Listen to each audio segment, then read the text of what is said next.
So there's a lot of videos I've seen on YouTube about finding your style. Well, like, what does that even mean? And I think a lot of people, a lot of young artists especially, or older artists that are just sort of exploring things again, are frustrated with those kind of clickbaity videos. I'm going to try really hard to make sure this isn't one of those clickbaity videos. I guess I used to think that finding your style was elusive. I used to think that if my art didn't look the way that I wanted it to, it must mean I haven't found my style yet. I think what we really need to understand is that art should evolve with you. You evolve and change as a person as you learn new things and as you go through different experiences. And your art is informed by those experiences and by those changes in your life. Your style isn't so much something that you have to find or discover. It's not lost, it's in you. There's all sorts of tips like, curate images that you really like and see the common thread in them and all of that. It's old advice, it really is. I've heard that for decades now. Yes, you can do that. And I think that it's important to identify what you like in other artworks. And you most likely will find a common thread. What's not as often talked about, especially in abstract painting, is discovering your marks. What kind of marks does your hand naturally make? When you are feeling something and you're putting it onto the canvas, where does your hand want to go? What motions does it want to make? What is it that you just, you get the paintbrush and the paint on it and you move your hand around and you're making loose marks? What are those things that feel natural to you? You literally are not doing it necessarily intentionally. Those marks are just coming out. As I tend to think that everyone has a unique hand. Like 10 different people could draw the same exact thing and they're all going to look kind of different. Well, especially if they allowed their unique marks to come out. So that's something that we can do too. We can hold ourselves back from our unique expression because we're trying to emulate something else. We want so badly for our work to look like this or that we stifle our own personal expression, which is our style. We're literally smothering what is uniquely us. So it's good to identify your aesthetic, find out the things that you like. I have a little bit of an exercise that I did with myself. It's an exercise that uses words, which I think can be really hard for visual artists, that we're trying to put words to our art, to our feelings, all that kind of stuff. But what I thought about was, say, your style is a tree, or you are a tree, right? And all of the things that make you who you are and make you make the art that you do, when you're allowing your authentic self to come through, are like the roots of that tree. There's all these influences or experiences or even just ideas and thoughts and feelings. Those are the roots that influence the kind of art you make, if you let them. I'll show you what I made. Isn't it cute? So I have various words on here.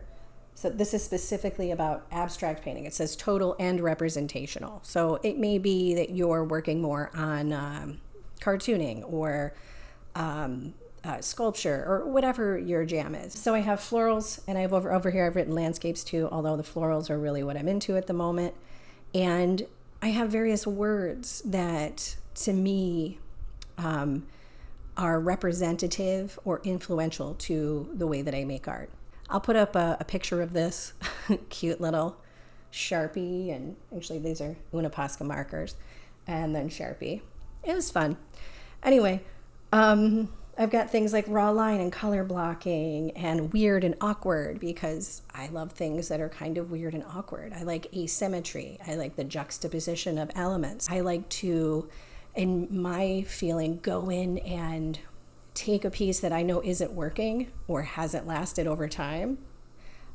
Hence, Paint Over Studio is what I call my channel. I like to go in and vandalize it. I feel like I'm vandalizing my own work for a purpose, though, to get it to be authentically me. I'm, getting rid and stripping away of all those things that are not authentically mine. Where I tried to keep my hand, I can put this down, where I tried to keep my hand smoothing out lines and not allowing for the emotion that I really ultimately want to convey, right? So I go in there and I take this like painting that I think, oh, this was a people-pleasing painting. This was a version of myself that I put on there that I want everyone to like me. All of that kind of stuff. I go in and I vandalize that and I strip it away. I strip away what feels to me like society's expectations and the politeness of things, and get to what is raw and real. And maybe other people don't see that, and maybe they do, but it's not the point. I feel it. I will vandalize that piece as many times as it takes to get to that authentic piece. It may take years. I'm kind of okay with that. I got nothing else to do. Well, I have a lot of other things to do. But I don't think I'm going anywhere for a while. So it'll keep me busy in my studio, enjoying myself when I'm not doing the other things I'm supposed to be doing. Make your own style tree if you want. Again, I've either put the picture up before or I'm going to do it in a minute. And write down your own words, things that feel authentically you. What are the roots of your style tree? What makes your art something that no one else could do? They may be able to mimic it technically, but they can't put what you are into it. The soul of the painting wouldn't be the same. What the roots of your style tree are today may be different 10 years from now. Again, based on your experiences, things that happen to you, emotions that you have, your style tree could change all the time. Don't let yourself get wrapped up in this myth that your art needs to be consistent.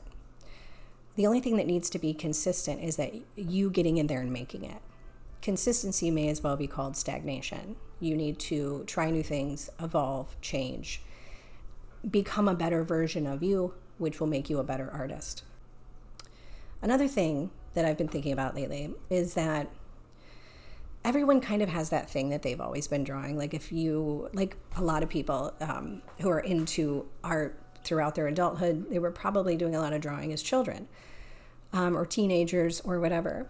Everybody has that thing that they always sort of draw, right? Like I have a couple. Flowers are one of them. I have literally been making flowers in vases since I was a teenager. On my binders and notebooks, I would do like compositions of what were they? Daffodils in a vase with like Bic pen. And so it's something I've always wanted to do. There were years where I thought that I couldn't do it anymore because I was trying to be too serious. I was trying to be this serious artist and like, oh, why are you drawing flowers? Boy, that's cheesy or boring or whatever. For me, I draw flowers because there's something.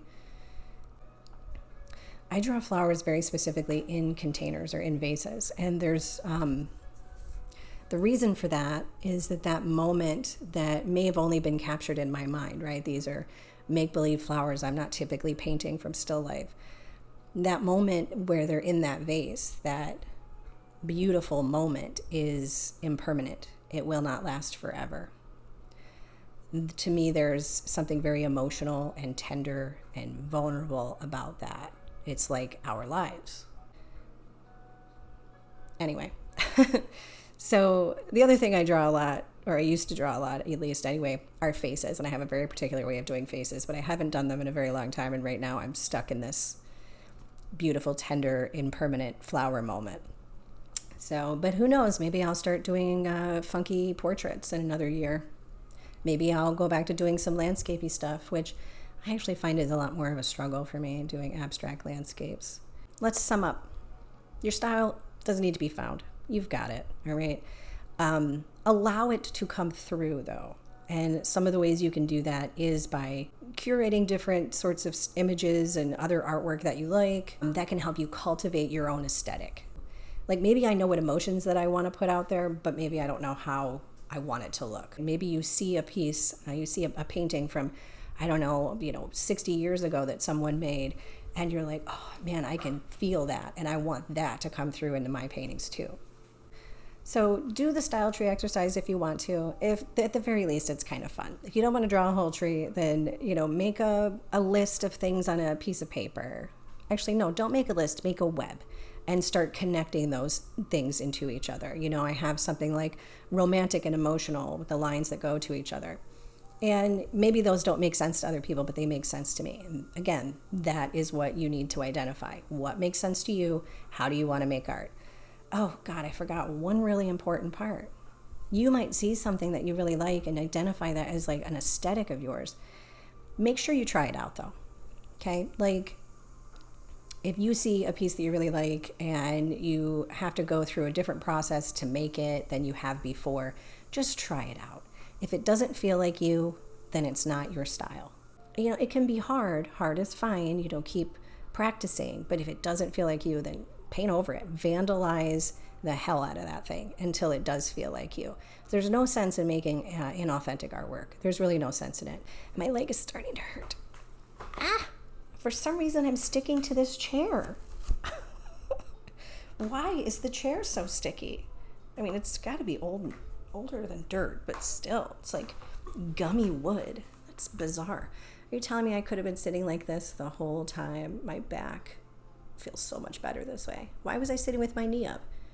I'm 46 years old. I'm not like 20 something. That's ridiculous. My back is killing me. My hip kind of hurts. All right, so until next time, do you figure out what you want to make? You can't be anybody else but you, so own that. Only you have had those experiences. Only you know what you feel. Put it out there. Make it real and true to who you are. See ya. Maybe. Ow, ow.